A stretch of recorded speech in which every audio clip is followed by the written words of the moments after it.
So, yeah, as it was announced, I'm going to talk about dangers of Mars mission and why it hasn't happened yet and what we are doing to make it happen. So, before we go to or look at Mars 1, let's go through all other solar bodies in the solar system and see if there are better candidates for ultimately colonializing another celestial body. So what you can see in this picture, if you can see anything, so we have all planets, asteroid belts, some comets, the sun, and we've sent probes to all celestial bodies that you can see in this picture. So we can go through one by one and see what is it like. First, we have Mercury and Venus. These are very, very hot planets. Probes that were sent to Venus were operating for 45 minutes, 1 hour, and then they broke down under pressure and temperature that could let melt. It was 600 degrees of Celsius and 100 times higher pressure than on Earth. So if we want to live on Venus, maybe in clouds, but not on the surface. However, it's a rocky planet. Now we can skip Moon, because we are going to the Moon anyway. And then we have Mars, we will skip it. Asteroid belts. Asteroids are too small to land on it, or on any of them. Even Ceres, the biggest one, is still like a big boulder. And if you jump, you can change its orbit. So they are good for mining, but not for setting up a habitat. So then we have Jupiter, Saturn, Uranus, Neptune, Pluto, gas giants. They cause a lot of radiation, very harmful, very dangerous, but they have interesting moons. For example, Titan, the moon of Jupiter, of Saturn, and Europa, moon of Jupiter. These are quite interesting candidates. Especially Titan is the only celestial body in the solar system apart from Earth that has rivers, lakes, and sea. However, they are made of methane, and because of the low pressure, methane there is in liquid state, even nitrogen is there.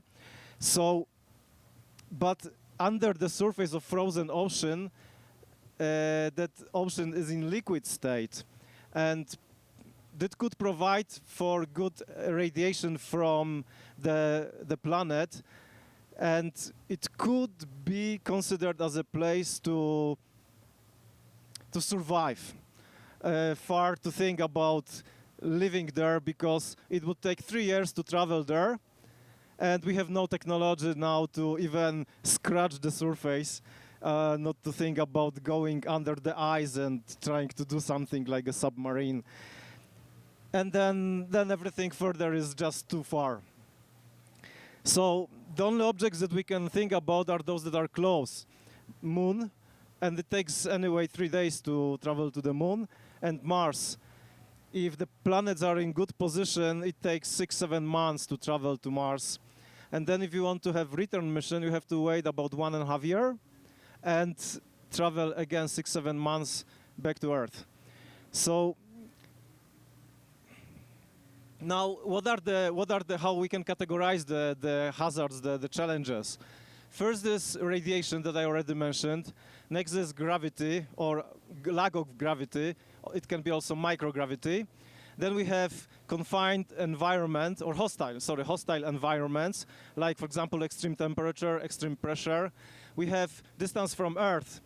If your life support system breaks down halfway through to Mars, you have the rest of your life to fix it. And then isolation and confinement.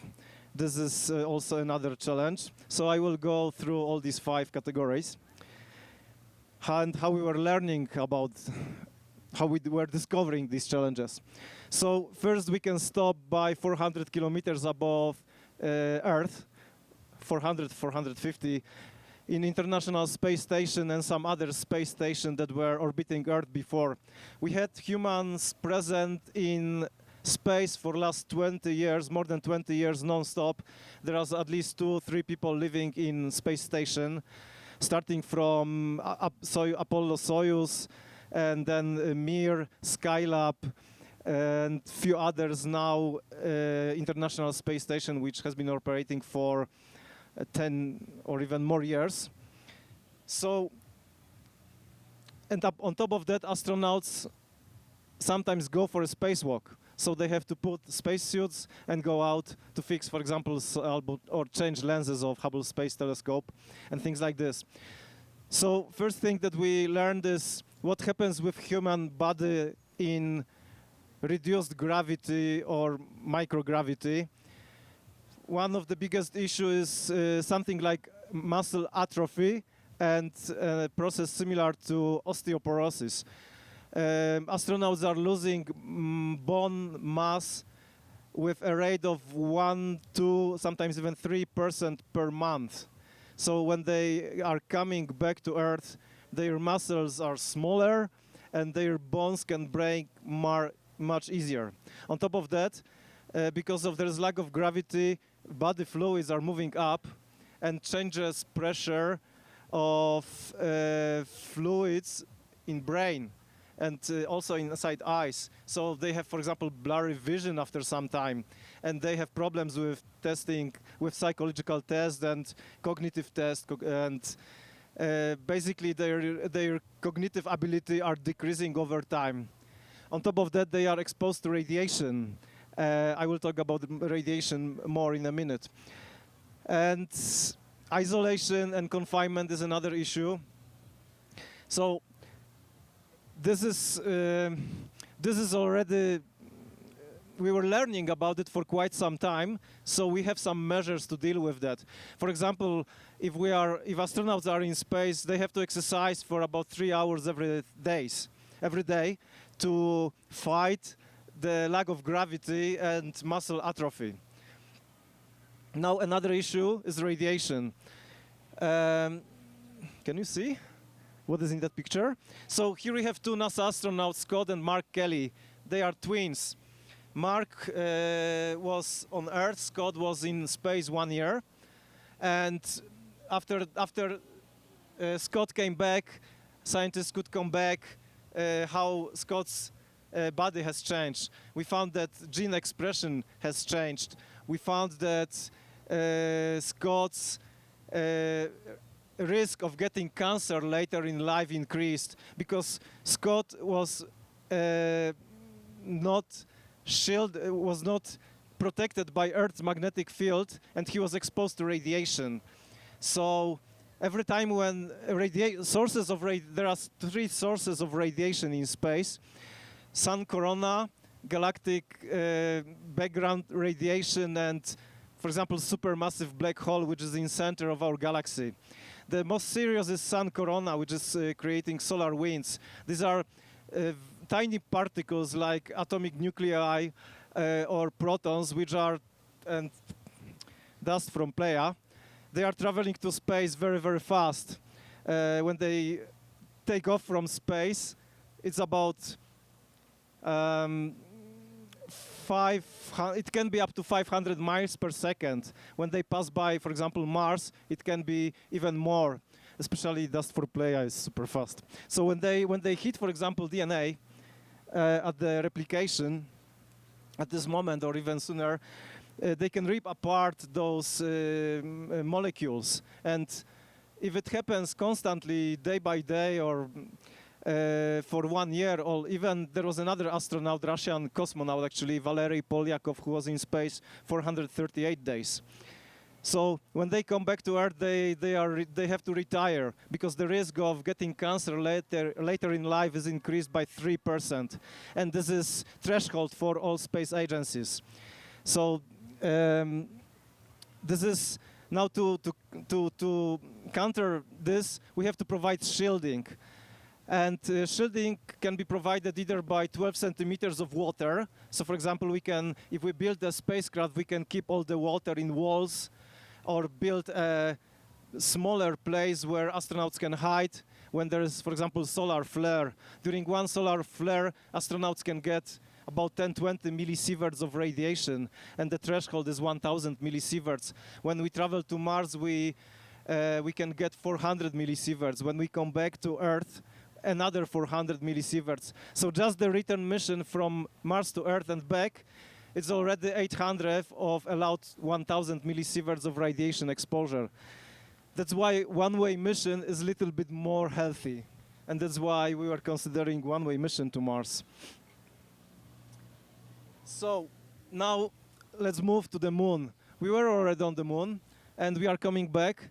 Actually, a few days ago, there was a moon mission planned. It has been cancelled, unfortunately, because one engine didn't start, and it postponed to September. It was Artemis 1 uncrewed mission, which was going to fly, orbit moon, and come back.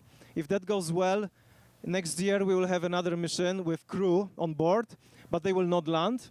They will again orbit the moon and come back. And if that goes well, a year after, Artemis 3, there will be another landing on the moon after more than 50 years.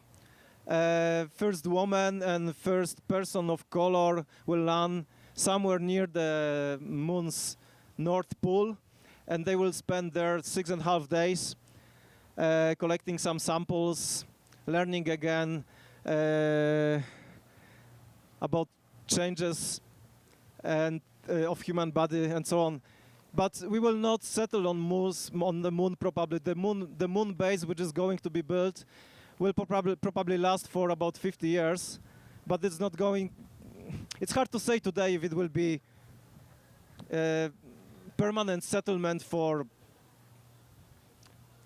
generations, because there are two issues with moon. Moon has no atmosphere, which means that when the moon is in the shade of our planet Earth, it gets very cold there, minus 140 degrees of Celsius. I don't know how many Fahrenheit it is. If someone can convert quickly to Fahrenheit, I will appreciate.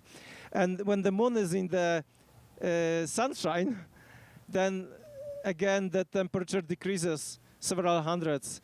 So, and another issue with the moon is that one day on the moon takes 28 Earth days. So we have 14 Earth days of night, and then 14 Earth days of daytime.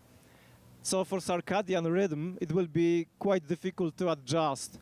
For 2 weeks, astronauts will be using artificial lights, and then for 2 weeks they will have daytime all the time, something like in polar regions on Earth. People live there, so somehow probably we will manage. So now let's move to Mars. I mentioned about day and night on the moon. Mars is much better. One day on Mars is just 39 minutes longer than on Earth. So if someone likes to sleep in, the moon is perfect place to be. Mars also has seasons. One Martian year is 2 times longer than Earth's year, so each season is 2 times longer. And temperatures are comparable with the coldest regions on Earth. Average temperature on the moon is minus 63 degrees of Celsius, the lowest minus 140. On a warm day, on summer, on slopes exposed to sun, it can be about 73, 74 Fahrenheit. This actually I know in Fahrenheit. So it can be quite warm. Water, which is present, which is frozen in Martian soil, in some places on these slopes melts, which we saw in satellite pictures. So yeah, we have been sending to the moon landers, rovers. There's a lot of satellites orbiting moon, and we'll know today about about Mars. More than 50 years ago, we knew about the moon. For example, we know a lot about water. We know that there was plenty of water on Mars. There were rains, rivers, full water circulation, and conditions to support life or life evolution on Mars were lasting 10 times longer than it took life to appear on Earth. So if life evolved on Mars, it could survive until today in underground water, because there is probably plenty of water. Mars was covered by an ocean. 1/5 of the planet was covered by the ocean. And gravity also, if you saw videos from the moon, astronauts were jumping very, very high when they wanted to move, because moon's gravity is 6 times lower than Earth's gravity. Mars' gravity is 3 times lower than Earth's gravity. And now we know from International Space Station that lack of gravity is very, very unhealthy because of muscle atrophy and bone atrophy. Maybe 1/3 of gravity will be enough to slow down or stop that atrophy, and maybe we will have no big challenges with that on Mars. We don't know yet. We know how 1G works, we know how 0G works, but we have no idea how is 1/3 of Earth's gravity, if it's enough or not enough. Now, coming back to radiation. Why Mars has no radiation, and why here on Earth we can enjoy, we have no problems with radiation. So Earth has magnetic field, and the radiation coming from sun is deflected. So even if some particle will manage to go through, it can be stopped interacting with ozone in ozone layer, and very few particles can reach Earth's surface. If they reach, this is something, if someone spends a lot of time outdoor without sunscreen, then can get skin cancer. So this is how we are affected by radiation. On Mars, this will be, thank you. On Mars has no magnetic field, which means that we will have to always build good structures providing shielding. So if you see some cool pictures about habitats on Mars, like a big greenhouse, and a lot of plants growing inside, and people going for walks in between, it's not going to be like this, because glass or any transparent plastic will not provide protection. It will be either water or Martian soil. Like 5, 6, 7 meters of Martian soil can also provide shielding. So, which means that either we will be building a dome and covering it with Martian soil, or we will go underground. Yeah, lava tubes, exactly. This is what we are learning at Hawaii, where there are lava tubes, and there are engineers trying to find out the methods to put inflatable units inside lava tubes and see if we can live inside them and get enough protection. Okay, I have to speed up.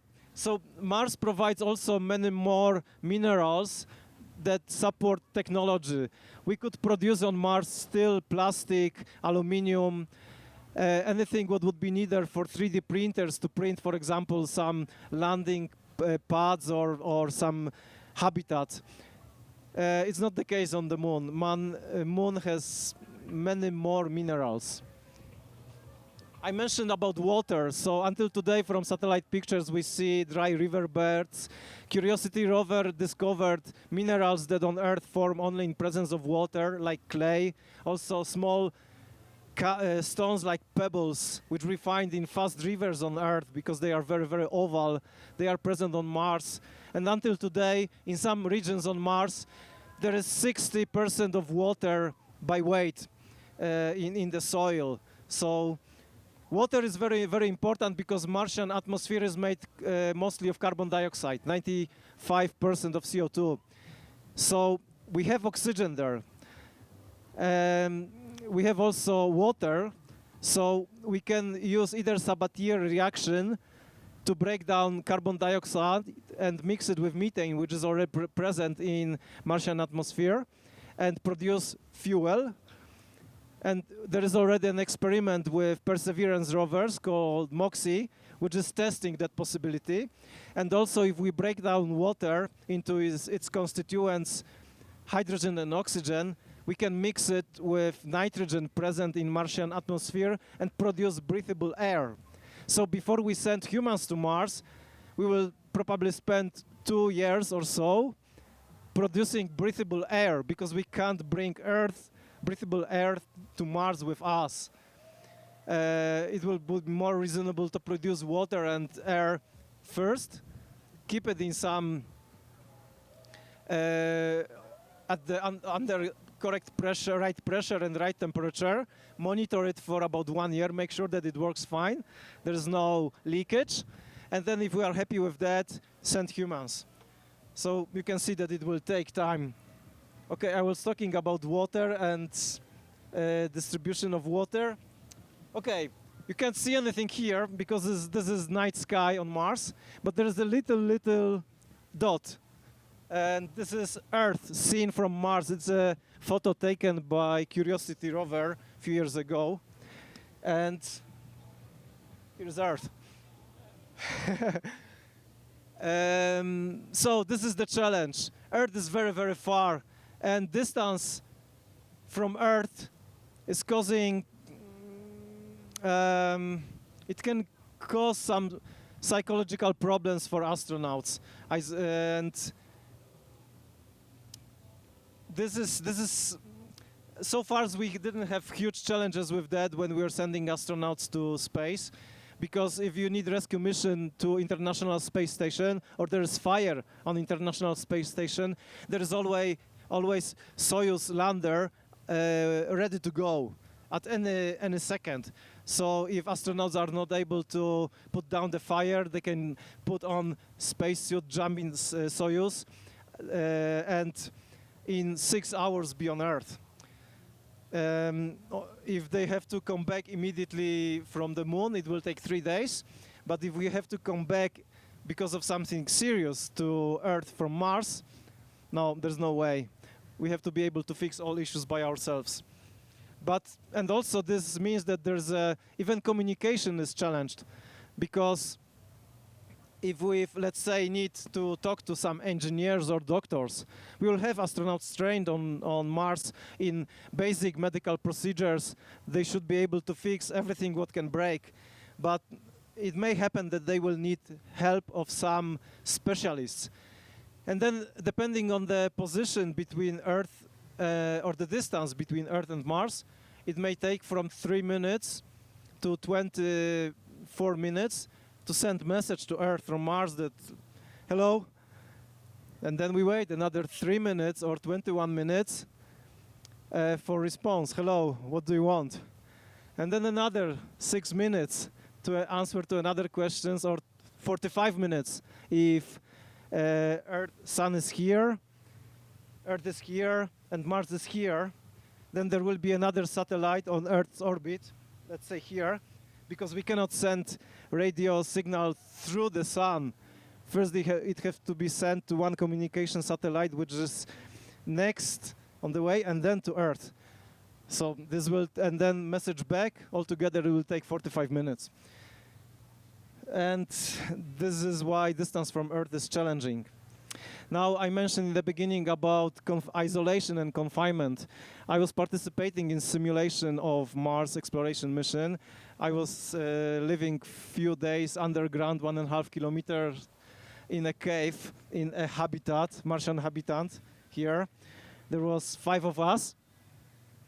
And we were running some scientific experiments, pretending that we were on Mars. We had to wear spacesuits whenever we wanted to go out.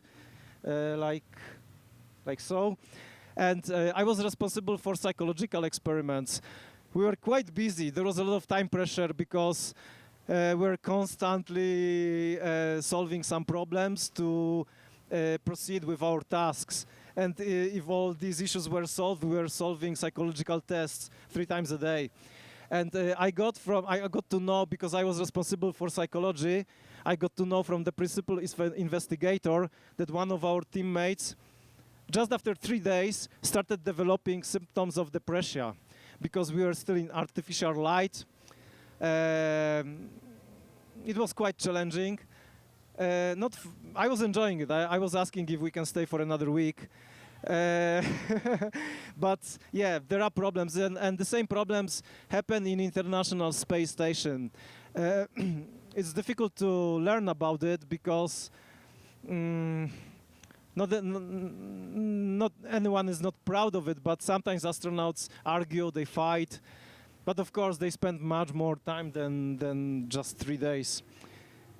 So, and another challenge is that on Mars, we will have to stay in the habitat most of the time because of the radiation. We can't go to explore the planet and see if we can find life in some underground river. To be able to do it, we have to send to Mars a rover which provides radiation, some shielding, protection for radiation. And sending such heavy rover may take time. Okay, so I mentioned that it will take time to build the base. One of the first things that we have to do is printing launch pads. If, for example, we send rovers, autonomous robots, 3D printers to print some structures, and then Starship lands, and boulders and rocks are picked by air from exhausters, they can break everything in a distance of 1 or mile. And even if a rock is kicked by rocket engine, air from rocket engine, or gases from rocket engine, it can break a structure of something that was printed before. So, for example, printing launchpad, it will be quite important, and also meteorites. Martian atmosphere is thin. It will provide so meteors can burn in the atmosphere, but not as much as on Earth. Okay. So as you can imagine, we will need a lot of people to build so many things that are needed there. Not everything can be done by autonomous rovers. We learn about it from Curiosity and Perseverance, that rovers are very, very slow. For example, Curiosity has been on Mars 10 years. Just 1 month ago, it has 10th birthday on Mars. And during that time, it covered 17.5 miles and climbed 2,000 feet, because it landed on the bottom of a lake, and now it's driving up to edge of crater. So one geologist could be doing it in 2 days, what rover done in 10 years. And the same will be on Mars. We will send rovers, but they will be very, very slow. It may take 2-3 years for rovers and 3D printers to set up the infrastructure. And then we will have to send plumbers, mechanicians, electricians, and all specialists who will be assembling and maintaining all these things that rovers couldn't. And we will be also sending artists. You can imagine flying 6 months to Mars and enjoying violin player in zero gravity. And all these things are already okay. So on one hand, it's going to take time, but on the other, SpaceX is really pushing to make it happen. SpaceX, I think, is the company which is leading that progress of technology development, hardware development to make it happen. They have built already 30 prototypes of a Starship, and about 20 or 15 prototypes of the booster, because their rocket has 2 stages. So they are building a lot of prototypes, and they are going to build more. The goal of SpaceX in coming years is to build 1 Starship per week, and later 1 Starship every 72 hours, all year round. And now if we want to travel to Mars, we can do it only every 26 months. There is no point to fly to Mars if, let's say, Sun is here, in the middle, Mars is here, and Earth is here, because it will take almost like the planet itself takes 6 months to travel around Sun. Spacecraft is even slower than the planet itself, so it will take more time. So we want to take off from Earth and fly to Mars when the planets are approaching each other. And this happens only every 26 months. So SpaceX is going to build all these for 2 years, so many space starships that when the launch window comes, they want to have 100 starships ready to fly. Of course, not next year, not in 2 years, but this is their goal. And each starship will be able to take 100 people or 100 tons of cargo. So, okay. So you can imagine 100 starships, each one takes 100 people, 10,000 people going to Mars at once. This is what's going to happen in 2 years. Starships. But, okay, anyway. The music is too loud and you can't see the video, so there's no point to show you. That's all. If you have questions, there is some question. I will try to answer as much as I can hear, the rest somewhere, so that another talk can start.